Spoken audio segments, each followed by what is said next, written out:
on Yurches Amud Beis. We are holding on 18b, and we are in the middle of a discussion here as to what do those that are deceased, how much do they know about this world? Are they aware of what's going on in this world, or are they oblivious? Or do they know a little? Or do they know of what's going on with them in their physical body here on earth? But maybe they don't know other things that are happening on earth. And so these are things that are going to be discussed.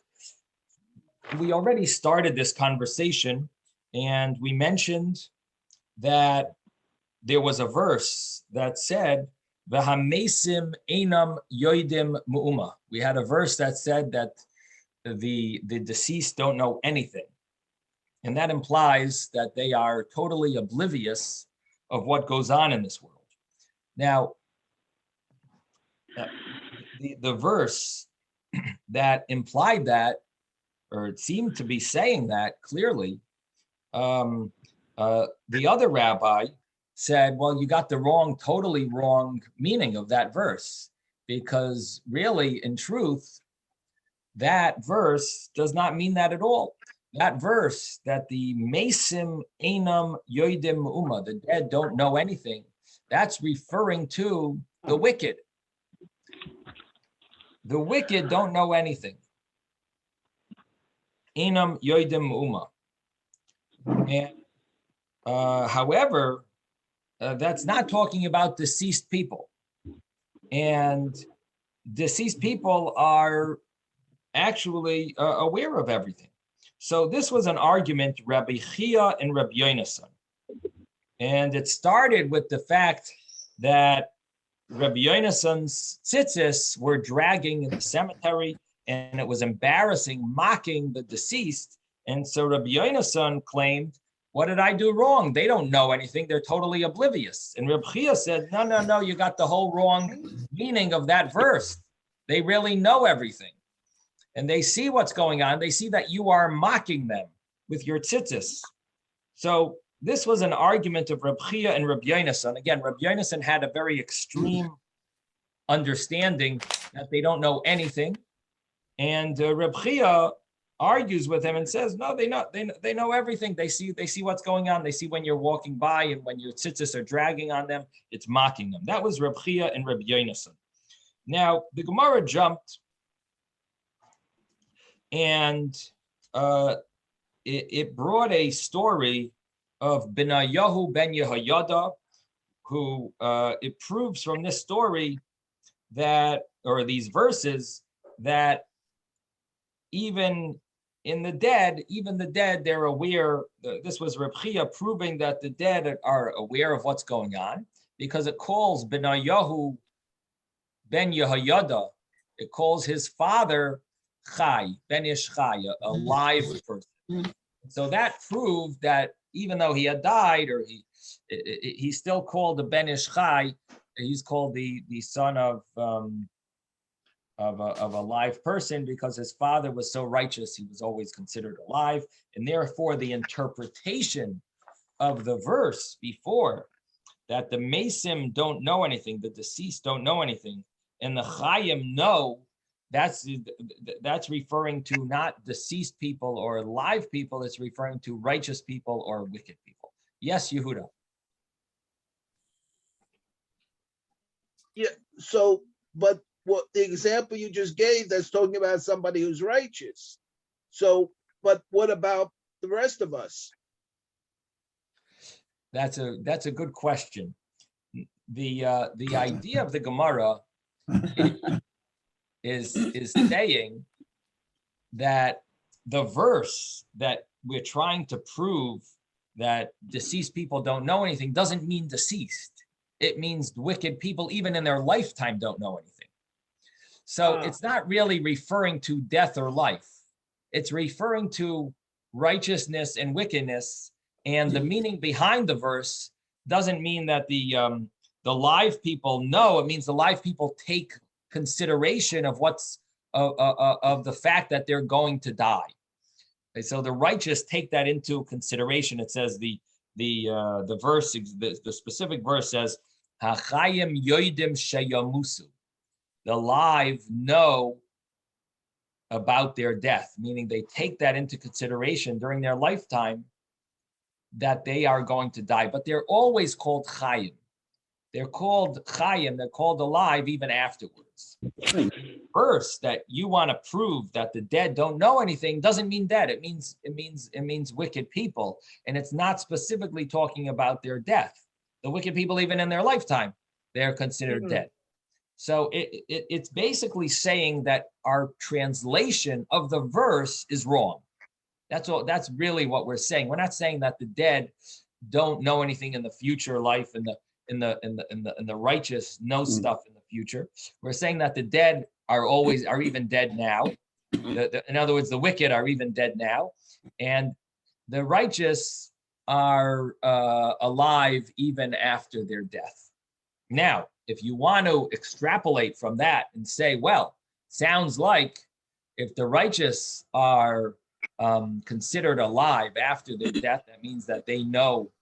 You could develop that thought that it must mean that they know what's going on because they're considered alive even after their death. And you could say the same thing maybe about the dead, that the wicked are dead even in their lifetime, which implies like for sure they're dead when they die, and they're not going to know anything. But it's not so clear to say. It's not so. In other words, we're not really bringing that point out, and it's not so simple to develop that in such a way, because just because the righteous are alive afterwards, they're considered alive always.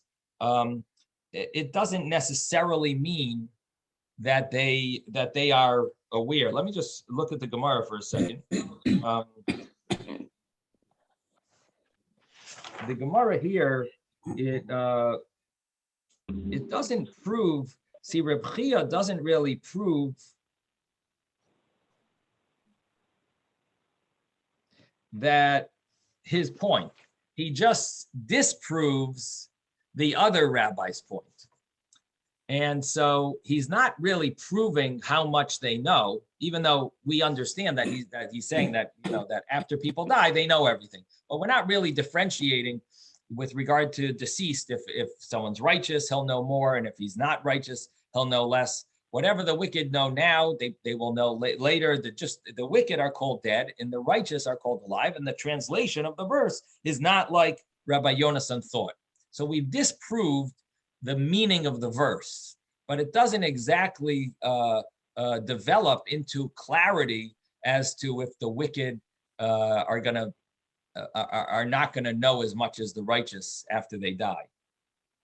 It doesn't really. We're not really proving that. Okay, Ben.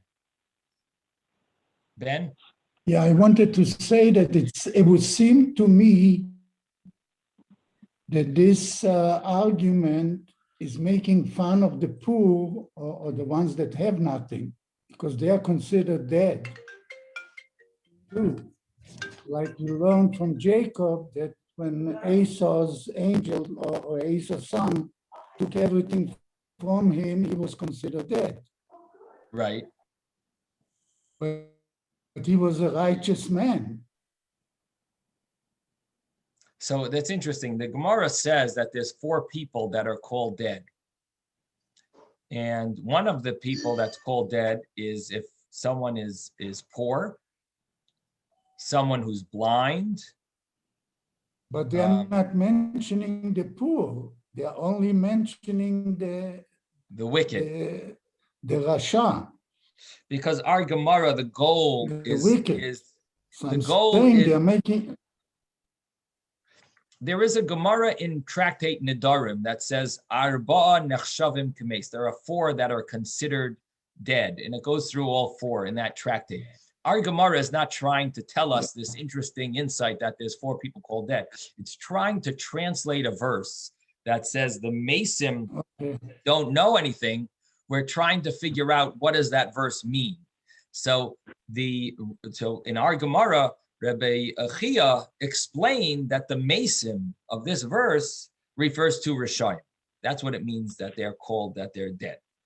It's called Rishayim. And that's the translation of Okay, the verse. So again, so we're trying to now- translate a verse. We're not trying to say a nice insight as to for people that are nechshav kames, that are considered dead. That's a different No, Gemara, now, not our goal. now I understand it better because it means they didn't mention them, so they're not included in the Rishayim. Only they are dead, Right. but they are not included in the case they are talking about today. Okay. Right. Thank you. Exactly. It wouldn't fit this verse. Correct. Good point, Ben. They wouldn't fall into this verse. Yes. Robert. I guess the question I would have is, with the deceased knowing what's happening, I mean, that is then part of their neshama. So that's where that consciousness would be contained, or whatever define it we want it to be, in Good. their being eternal and just, knowing of what's happening in this world. Good thinking. Good thinking. In other words, Robert is asking, so if they know what's going on, does that mean their body in some shape or form knows what's going on, or does that mean their soul knows what's going on? Right, that's what I ask. And the truth is, this is going to come up on the next little piece. We are going to come to a point where there is a rabbi that holds that the deceased know about their own suffering. So for example, if a worm is eating up their body, the deceased knows about that. And so but he doesn't know maybe about others. He knows about his own sorrows. And because of that, the commentaries explain what does that mean? That it knows about its own sorrows and it doesn't know about others. Does that mean that it itself feels the pain from the worm crawling through the body? Or is the nervous system dead and it's the soul that really is what feels the pain? In other words, it's sort of like an embarrassment. The soul feels embarrassed. It's not the physical pain, but it's more the embarrassment or the knowledge that there's a worm crawling through one's body. So the commentaries explain that it's really referring to the soul feels the pain, just like Robert just concluded.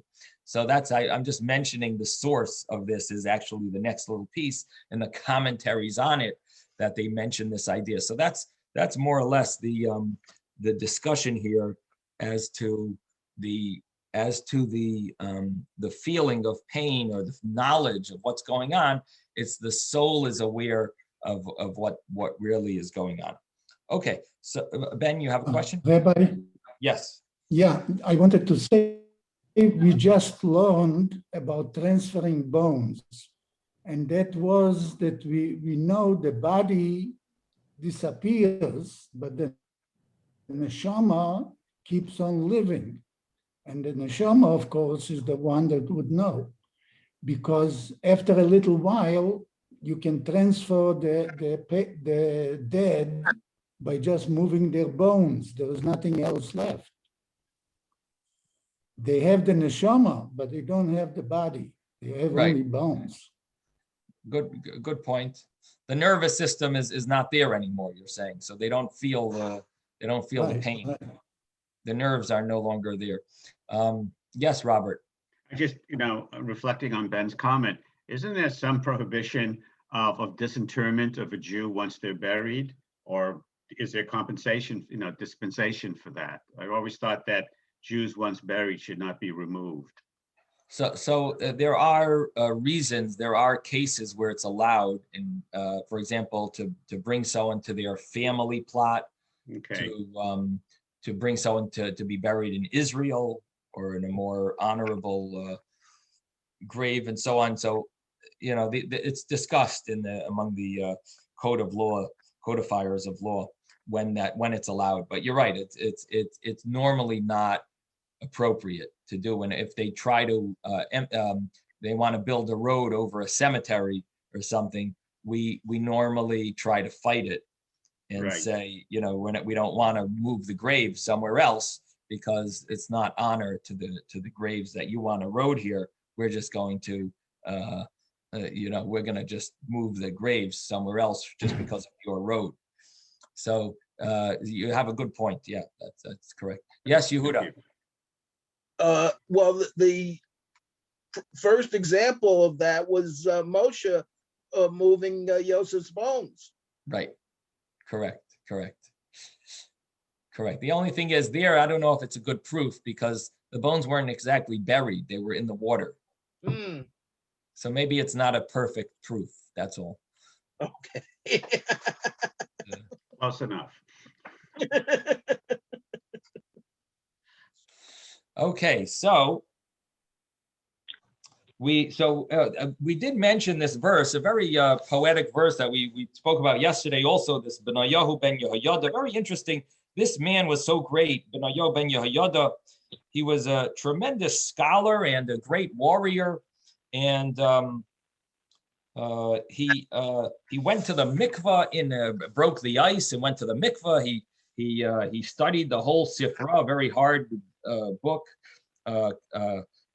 in one day, in one winter day, a short day, and it uses him to give the example about that his father was alive even after he died.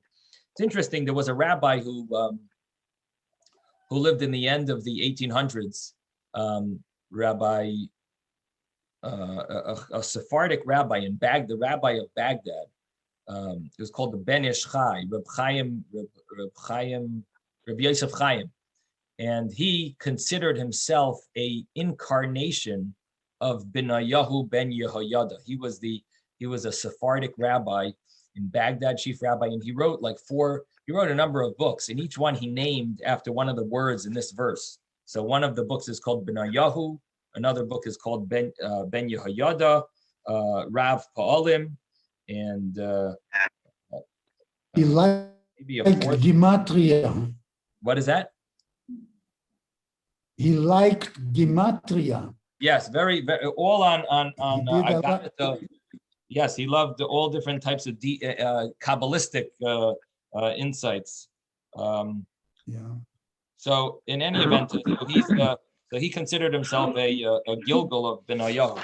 In any event, so we mentioned about we studied this before, but let's start at the 10th line from the top of the page,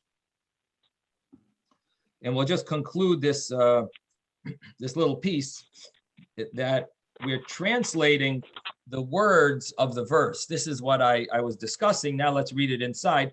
V'hamesim einam yoidim uma. We're on page 18b, and we're about 10 lines from the top of the page. V'hamesim einam yoidim uma. The dead don't know anything. Elu rishayim. These are the wicked. When it says the dead don't know anything, that's really the wicked. Don't shebachayehem kruyan mesim, that in their lifetime they are called dead. Shenemar v'ata cholol rasha nasi Yisrael. You are a corpse, a wicked corpse, a leader of Israel. And this is referring to Tzidkiyahu. And even though he was alive, it calls him a corpse. And the reason it calls him a corpse is because he did two things wrong. Some opinions say the reason he's called dead is because he did not encourage his community, his nation, to do tshuva. And others say because he retracted from his promise to Nebuchadnezzar, to the wicked king. He retracted from his promise, and which was to stay loyal to the king, and he didn't. And because of that, he's considered a rasha. He's considered wicked, and therefore the verse is able to call him dead. Calls him a cholol, a corpse. And the idea is that I think this takes us to something that we learned in Tanya, and that is that a person might be righteous, like Tzidkiyahu. He's really he was considered a righteous king, but at the same time, when he did an Aveira, he had the name Russia on him. He is called a Russia at this point, because The real word tzaddik is someone who doesn't sin at all. And if a person does one sin, until he does tshuva, he's considered a rasha. He now became a rasha. So the verse is able, even though we're referring to Tzidkiyahu, and the commentaries all ask this question. They ask, how could you call him a rasha?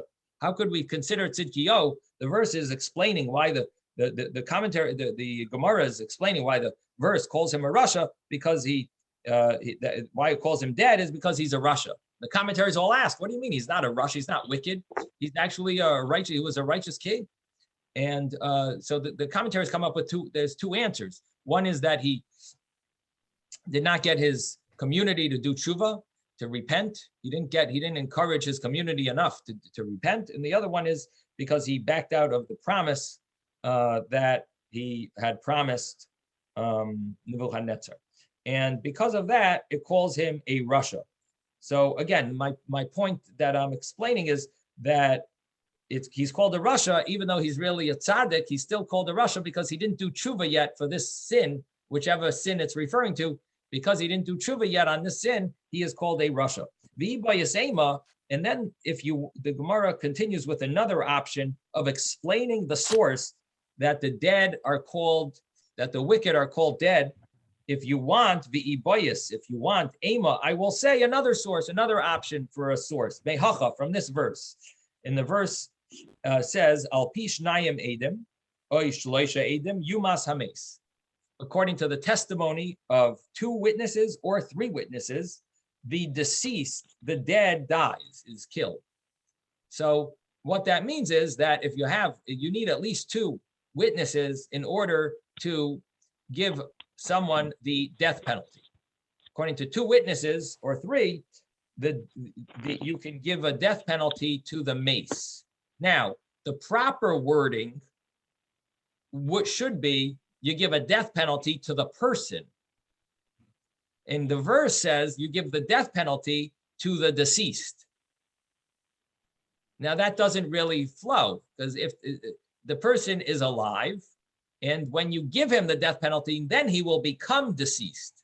But the verse says, according to the testimony of 2 witnesses, you give a death penalty to the deceased. So why does it say the mate? Yumas hames. It should say yumas ha'adam, yumas ha'ish, yumas ha. It says yumas hames. The dead person dies. So the Gemara answers. So the Gemara says, you see from there that there are some people that even though they're alive, they're really called dead, and that's like someone who's deserving of the death penalty. That according to the testimony of 2 witnesses, the dead person is killed, meaning he's already considered dead according to the way the Torah sees him. He is already considered a mace. Chayu, he is physically alive. Ella hames meikara, but he's really dead from before because of his spiritual sins that he is considered. He's considered dead. Okay, so that's the conclusion of this Gemara, that the verse, the Hamesim, the dead, don't know anything, that refers to the wicked, that even in their lifetime they're called dead. So that just summarizes what we were getting at before, that Reb Chia and Reb Yonasan were arguing really about the translation of that verse. And Rabbi Yonasan thought it meant the simple meaning of the verse. He thought it meant that the dead actually are oblivious to anything that goes on this planet. And Reb Chia explained to him that that's not the meaning of the verse. It really means that the wicked, it's really referring to the wicked. It's not referring to the deceased. Okay, now comes the next Gemara. Along the same lines, the Gemara is now asking, the same question, like what do the dead know? B'nei Reb Chia nafuk lekaryasa. The children of Reb Chia went out to take care of their inheritance. They had a property that they went to take care of, and they got overly involved in this property. And because of that, Iyar lahu Talmudaihu, they forgot their Torah learning. It became very overwhelming, the fact that it became painful to them that they forgot their Torah study, that they forgot their Torah learning. They were forgetting it. So kamitzari lad kure, and it was painful. It was painful to remember it. They were trying to remember it, and they weren't coming up with all the details that they used to know. They were forgetting it. It was hard to remember. Amar lechad lechavre. So one of them told his friend, meaning his brother. One told the other one, Yoda avon bahait zaira. Do you think our father knows about the pain that we're going through? That we've forgotten our Torah study, and it's so painful to try to remember it. So Amar leidach mino yoda. So the other one told him, he says, how would our father know? Their father passed away. They inherited this property, and their father was a great scholar, Reb Chia. In fact, Reb Chia was the rabbi in the previous Gemara who was of the opinion that the dead know everything, but their children obviously were not aware of their father's view. And therefore, one of them told the brother, he says, do you think our father knows of what we're going through? So if they would have asked us, we would say definitely yes. Their father was of the opinion that the dead know what's going on, but they didn't know what their father. They didn't have the Gemara that we have all written down, everything in front of them, and they were not aware of their father's view. So one of them said, "How would our father know?" V'haksiv, doesn't it say yichbedu vanav v'lo yada? The children will be honored, but the father won't know that the children are being honored. There's such a verse in the book of Job. So this child of Reb Chia is bringing a verse that seems to imply that the deceased do not know of if their kids are being honored. It seems like they don't know what's going on in this world. Amar le'idach. So the other one, brother, said, "V'lo yoda." He doesn't know what's going on in this world. V'haksiv, but there's a verse that says, "Ach b'sarai olav yechav." His flesh upon him will pain him. V'nafshay olav teval, and his soul he'll be mourning over it. His soul will mourn over it, over his death.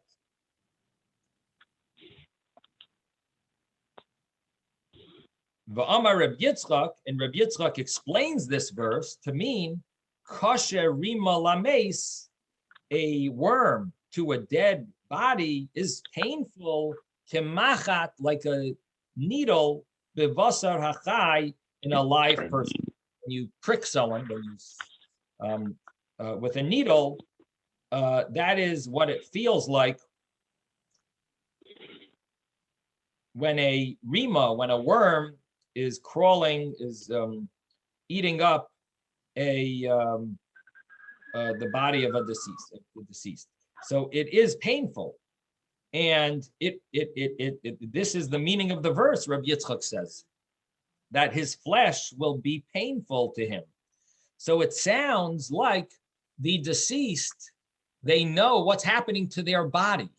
So their body, there's a worm crawling on their body or eating their body, and the biting them, and they feel the pain, and so this seems to be a proof that they know what's going on here. Because really, you could say, well, what do you mean? The soul doesn't know what's happening with the body. The body is buried. The soul is now in heaven, enjoying the Garden of Eden, and they're hearing some great lectures up there in heaven. It doesn't know anything of what's going on with its body. And the answer in the Gemara says no. It actually, it brings a verse. It says it feels the flesh, the pain of the flesh. It feels which means that the soul seems to know that there's a worm eating up its body. So this is what one of the brothers of the children of Reb Chia told each other. So one said there's a verse that says he doesn't know about the kids being honored. And the other one says, but there's a verse that says that they know when their pain, when their body is being eaten. So, and the funny thing is that both of these verses are in the same book of Job, in the same chapter. So one verse implies like they're oblivious of what's going on. The other verse says that they seem to know. So the Gemara answers, B'tzaira Amri, we say, B'tzaira didhu yadi, their own pain they know about, B'tzaira de'achrina lo yadi, they don't know the pain of others. And that's how the Gemara answers initially this question, that it's that there's the verse says that when their children are being honored, they don't know anything about it. That is true. They don't know. Of course, it's true. It's a verse, but the simple meaning of it is correct. The simple meaning of it is that they don't really know. They don't know what's going on in the world. They don't know that their kids are being honored, but they do know if their own self, their own body is being desecrated with a worm, it is painful to their soul, and that they do know about. And this is what I was mentioning earlier, that one of the commentaries mentions that it's referring to the soul knows about it and feels it. It feels not the physical pain, but the meaning behind it. The fact that there's a worm crawling on its body, on the body that used to be connected to that soul. The soul feels, the soul is in pain knowing that. So that's the answer that the Gemara now gave, that there's a difference between the knowledge that it has with regard to itself, its own body, and the knowledge that it has with regard to the rest of the world. But the Gemara is not exactly satisfied with that. V'hatanya, the Gemara says, but we studied in a brisa, a story, Maisa, a story. And this is an interesting story, a chassid echad, about one righteous, one pious individual. And there is a source that says that wherever the Talmud says chassid echad, it's always referring to the same person. It's either Rabbi Yehuda bar Eloi or possibly another Rabbi Yehuda ben Bava, I think. So it's what the Maharsha mentions that it's one of those two, and so in any event, this was a great scholar, a great righteous person, and what he did was shenasan dinar laani be'erev Rosh Hashanah. He gave a coin to a poor person on erev Rosh Hashanah, Bishnei Batzeres, in a year of a famine. Now, he was a very poor man, and he gave a coin to another poor person. And you can imagine, and this was a year of famine, you can imagine who got angry with him. His wife. You gave away, this was our last penny. You gave away our last dollar. And so v'hikni tatoi ishtoi, his wife, she harassed him. V'halach v'lon b'beis hakvaros. So he went. This was on erev Rosh Hashanah. He went. Where did he go? He went and he slept in the cemetery. She kicked him out of the house. So he went and he slept in the cemetery. V'shama shtei ruchos, and he heard two spirits, shemer saprois zu lazu. He heard two spirits talking one to the other. And this is very interesting over here. The Maharsha says that it uses the word ruchos, ruach. We know the soul has many levels. There's a level of nefesh, there's a level of ruach, and there's a level of neshama. And then Kabbalistically, there's another two levels of chaya and yechida. There's really 5 levels to the soul. Maharsha mentions that the level of nefesh stays with the body. The level of neshama goes to heaven. But there's a middle level called ruach. The ruach level, it fluctuates back and forth. And so this Gemara, Rabbi, what do you Yes. mean fluctuates back and forth? so do you- Between heaven and earth. it goes between It heaven can and earth. move. I mean, I could read for you the wording of the sorry, Maharsha, but I'm it's not clear. it's different levels of the soul. Now, the soul is not something that we can see. It's not tangible, but there's different levels to it. And there's different, and we've spoken about this before, that the level of nefesh is at the grave, and a person goes to pray at the grave. There's the level of nefesh there. But here the Maharsha brings down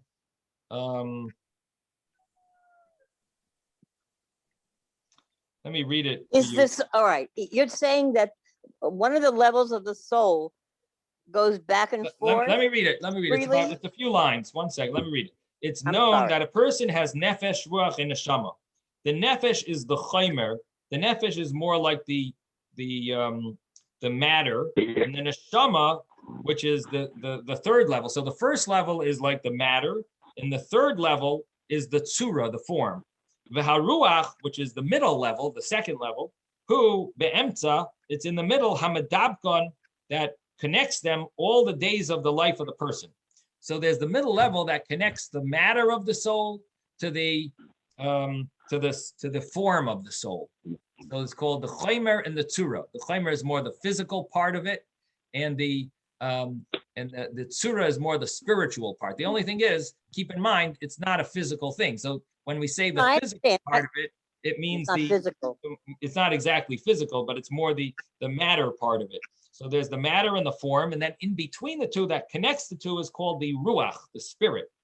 And therefore, even at the death of the person, when the body separates from the soul and the body goes to the earth, and the soul, the neshama part goes above to heaven, the ruach, which connected the two during the lifetime, it doesn't separate completely. Only Okay, sometimes it rests where the body is, and Okay. sometimes it swims in the world to a place where the neshama is, which is like beyond the curtain of heaven. And this is the meaning of the ruach goes and travels. okay. That is, So that- I understand that More or better. less the way the Maharsha explains it. Okay, Thank But you. how did he know that, the Maharsha? This is his opinion. What do you think? Tell me, Reb Shlomo Yosef. What do you think? How did he know? That's right. How do they know? This is only conjecture on each of their opinions, but they're entitled to it. But nobody knows for sure. There's an uncertainty. So if the Maharsha was a person like you and me, I would agree with you. But the Maharsha was written with Ruach HaKodesh. Maharsha was written with divine inspiration.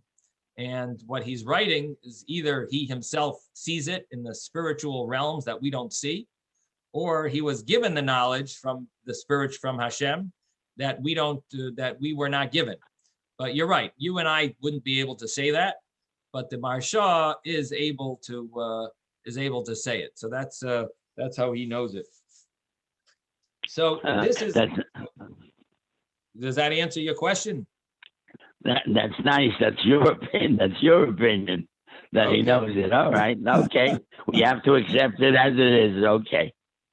Very good. So the story doesn't end here. Yes, Ruben. Yeah, I can't hear Yes. you. I had to unmute. Do we know that China exists? And the question is further, how many people have actually been there and seen China? But yet you know it exists. You've heard about it, you've read about it, you've seen videos on it, it's discussed. We're assuming China actually exists. the Himalayan mountains. You know for sure they exist. We've heard about them. So you have to realize, my opinion is, since you mentioned opinions, my opinion is that these great Rebbeim have knowledge beyond what we know. And just because we don't know about it doesn't mean it doesn't exist. Before they knew about atoms, and then the pieces of atoms, and then the subatomic particles, that was nuts. Nobody knew about that. They referred to the little tiny cavorting beasties when they first looked under a microscope and saw microscopic animals never known about before, but yet they exist. So I believe it's the same with these spiritual worlds. People have knowledge of it, and that's one of the reasons why we sit in class together to gain this knowledge. As Jews, we have access to it, and thank you, Rabbi Smith, for bringing it to the fore. Okay, you're welcome. Okay, we're going to continue because this is a long story. So the story started off with this chassid who got into a little issue with giving too much charity, especially a year of famine, and he was very poor in the first place. His wife got angry. He ended up sleeping in this cemetery, and he heard two ruchos talking to each other, two spirits talking to each other, and the Rashi says they were two children who passed away. And obviously they were buried in this cemetery. That's the assumption here. And so one of them, one of them told her friend, which means her sister, not sister.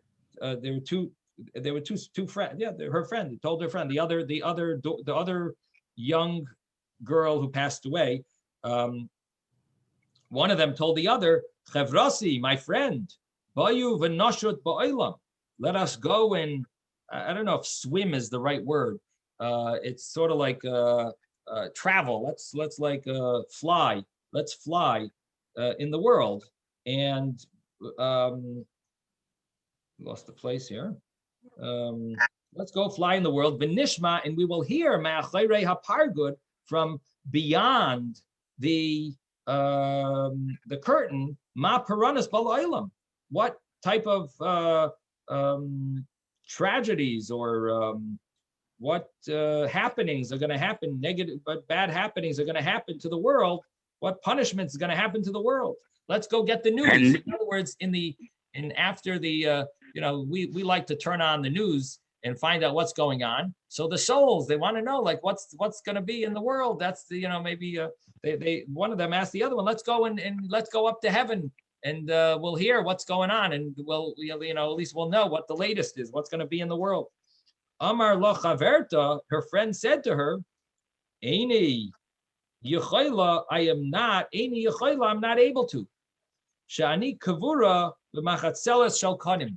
I can't go because I am buried in a mat of reeds, meaning that her family was so poor that they couldn't afford their typical tachrichem shrouds, and she was buried in they just had some mat. They buried her in this mat, and the problem was that when she travels, somehow the soul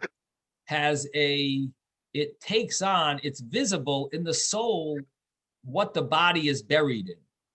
So in other words, it's sort of like reflected. And that's why, the tradition is to be buried in tachrichem, in shrouds. Why?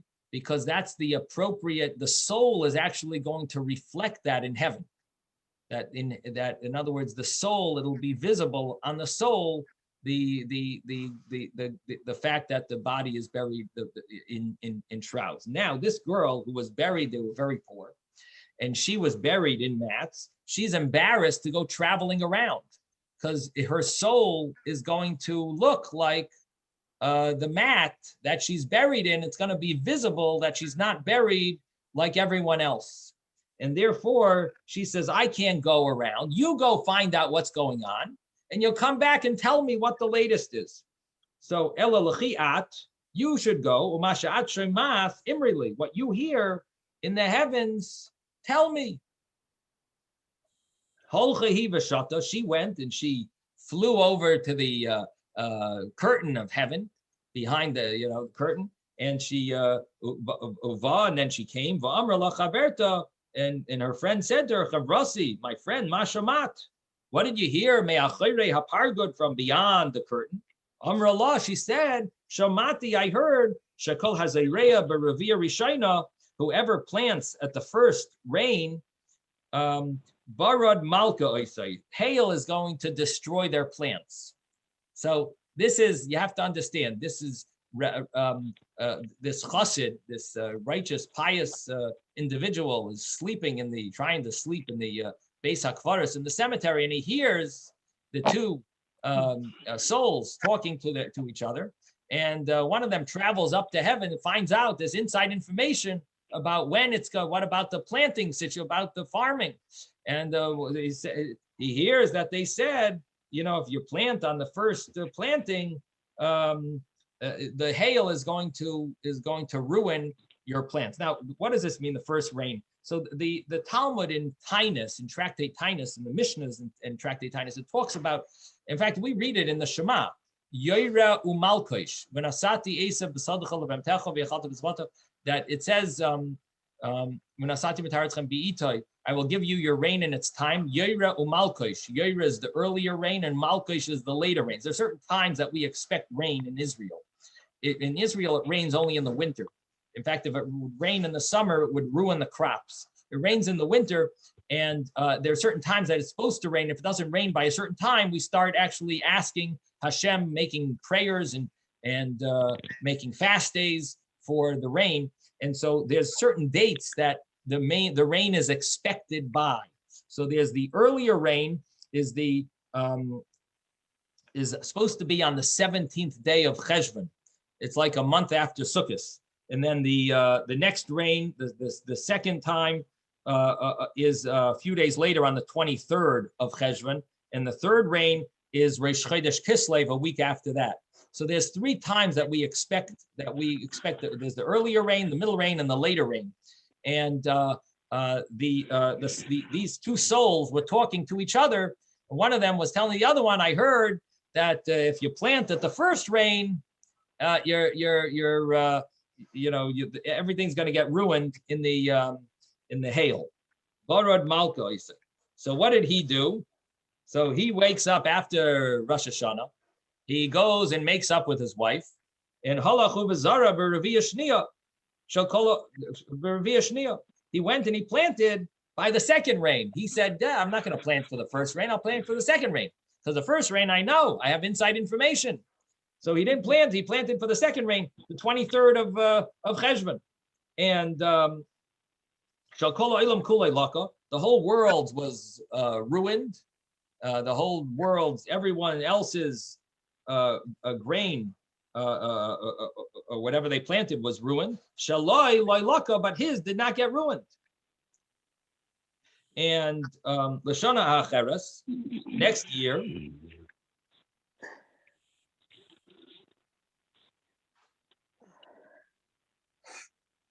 I should just mention, Rashi clarifies what exactly the specifics of the way it works is. It's based on a verse in Shemais, when we speak about the barad, the plague of hail. So the verse over there says that not all of the grain got ruined from the hail.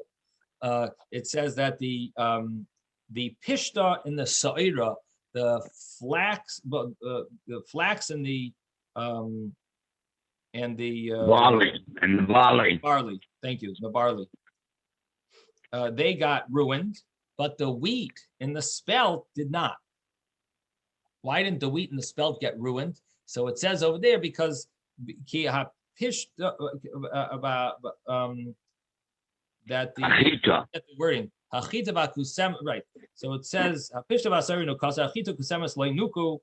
because one of them was old, was more solid, and the other was more young. In other words, the time to plant is later, and therefore it wasn't as advanced in its growth. When the hail came, when it hit something hard, it ruins it. When it hits something soft, the soft thing just flies back and forth.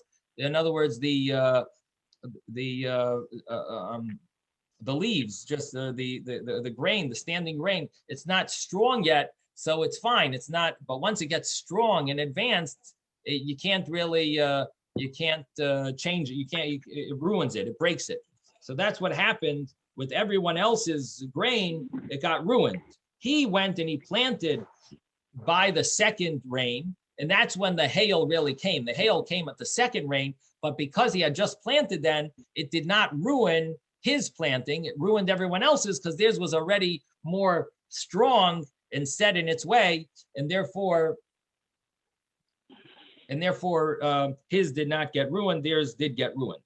So the Gemara continues, and it continues with this story, and it says,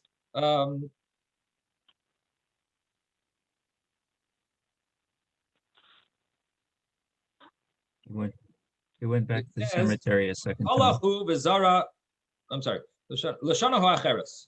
We're at the last word on the line. The last word on the line is Lashana, and that is about maybe 20 lines from the top of the page. Lashana ha'acheres holach balan b'beis hakvaros. The next year he went and he slept again in the beis hakvaros. Here he didn't have to have his wife kick him out of the house. He already knew this is a good opportunity. And he went, it doesn't say that he got into a fight.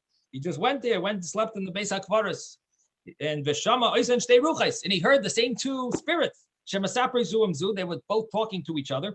Amra, Chada Lachaverta, one of them said to the friend, Bayu V'nashad Bailam, let's go fly around the world. V'nishma Me'achere Apargan, and we'll hear from beyond the curtain, Ma Paranj Baloilam, what type of punishment is coming to the world. Amra Allah, Amra Allah.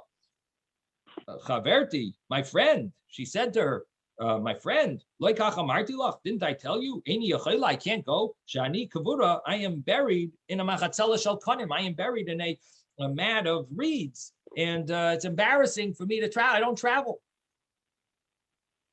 Ela l'chiat, you should go. Umashat shemat, and what you hear, bayu v'amrili, come and you'll tell me. And I'll have the latest news, CBS News, straight from beyond the curtain of heaven. Vishata, and she went, and she told her, Chaverti, and her friend said to her, Chaverti, my friend, what did you hear from beyond the curtain? Amrullah Shamati, I heard, Shekol Hazareah B'Revia Shnia, whoever plants on the second planting this year, she dafain malka oisai. The shidafin, it would be blasted with the wind,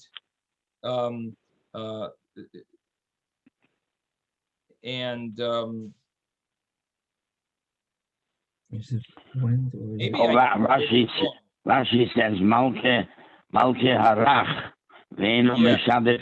Yeah. I know. I'm just thinking the previous Gemara was Barad. Okay, good, fine. So the Shidafain is going to the wind will blast it.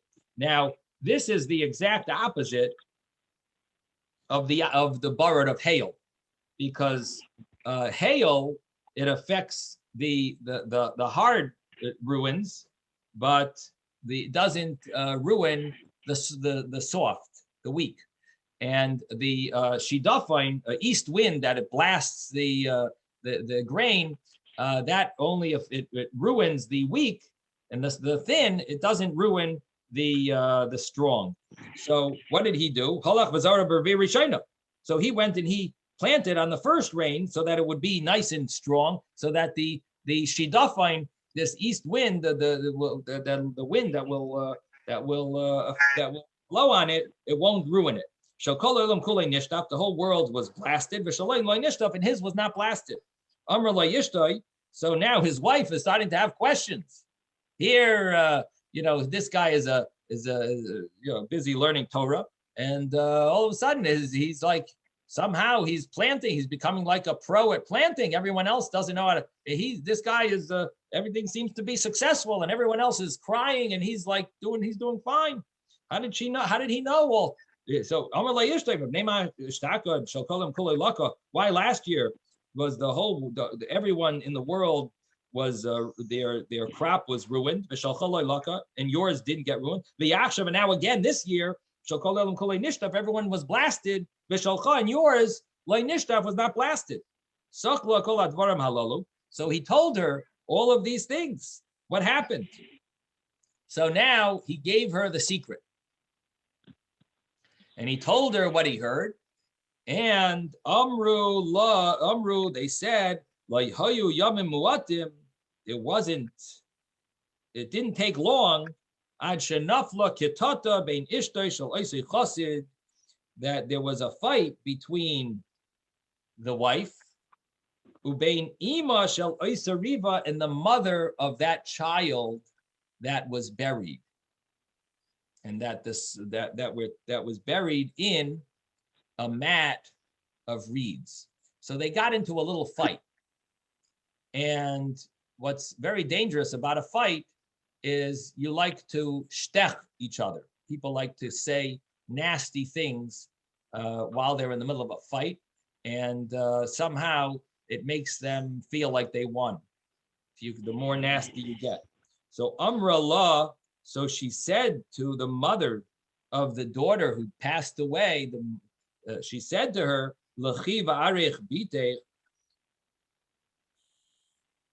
come and I will show you your daughter. She's buried in a mat of reeds.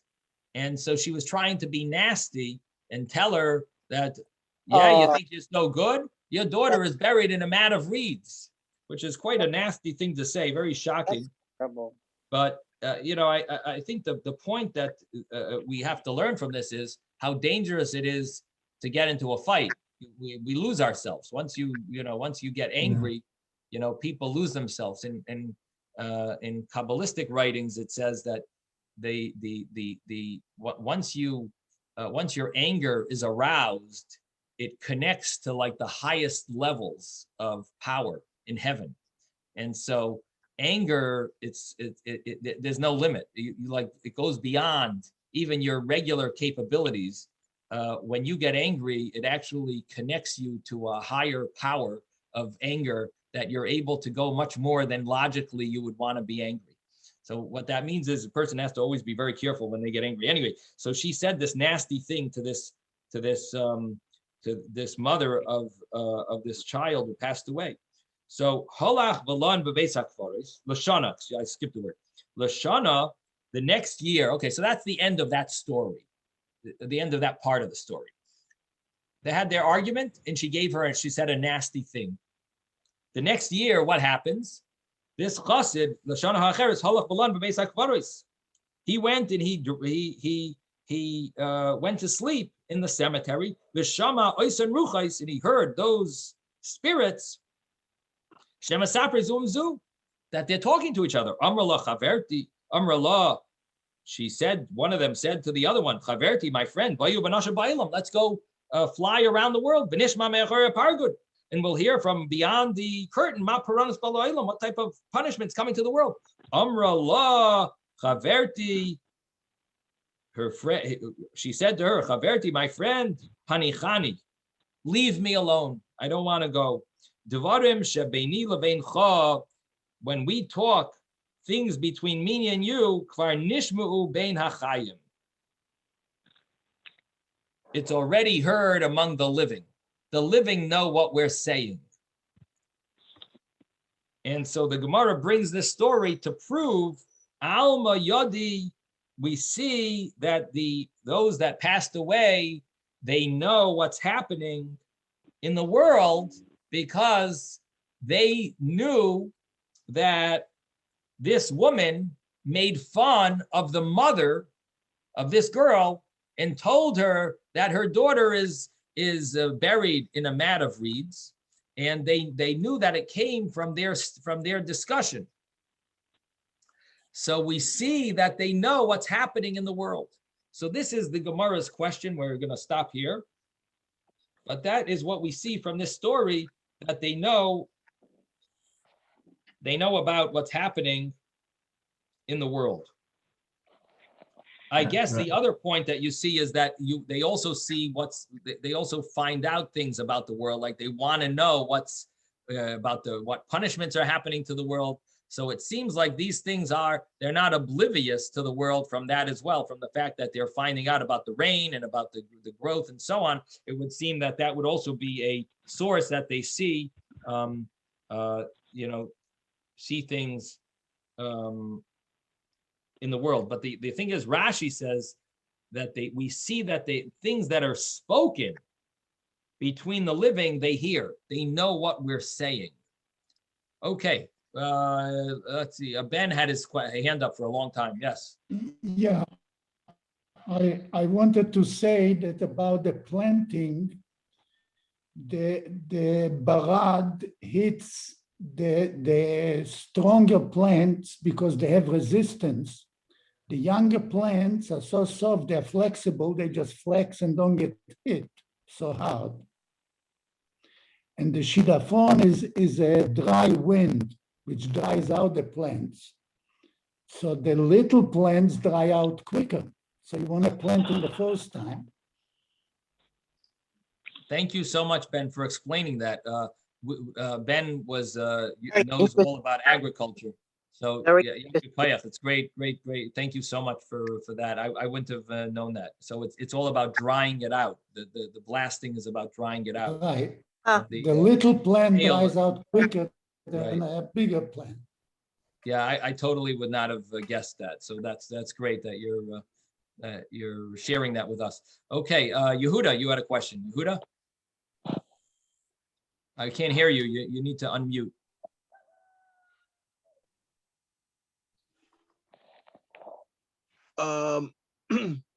So from this story, so that means that the soul stays by the body for at least 3 years. So that's a very good question, Yeah. because that's a very interesting point. It seems like 3 years have gone by, or at least 2 years plus. And in other words, the first Rosh Hashanah, we don't know how much earlier she had Right. passed away, but from the first to the second is a year, and the second to the third is a year. So it's 2 years plus that this souls seem to be back and forth. So that's a good question, and we'll have to look into that. Very, very good question. Yes, Mel, you want to answer that? Yeah, I wanted to, I always refer to Beis HaChaim. So the fact that the soul is in the cemetery has nothing to do with anything. In other words, in my opinion, could be that we have connection all the time, that it doesn't mean that we're necessarily in the cemetery all the time, that if a person wants to daven or speak to or invite the people to a wedding, whatever it is, it's a Beis HaChaim. So it doesn't mean just because you're able to reach the neshama there, who says you can't reach the neshama in shul? I don't. I'm not Well, sure. Okay. I mean, I think we're trying to touch upon the Maharsha's point that there's different levels of the soul and what levels stay where, and so based on that, it is and there are statements that imply or maybe spell it out clearly that the different levels of Shiva and Shloshim and the year they are connected to how much the soul is where the soul is. In other words, that there's certain stages and certain changes in where the development, where the soul is. So I think this is a very good point that Yehuda brings out, that, but not that you're wrong. You're correct also, Mel, that of course the soul, a soul, once a person passes away, they're not limited to any specific place. When we're in a body, we're limited to where we are. When we're a soul, we could be could theoretically be in many places at once. But at the same time, there are certain specific places where we understand the soul to be, as the Maharsha seems to spell out. So that's the question of when, how did this soul end up being 2 years, not being, we would think that after a year, the yard site is over.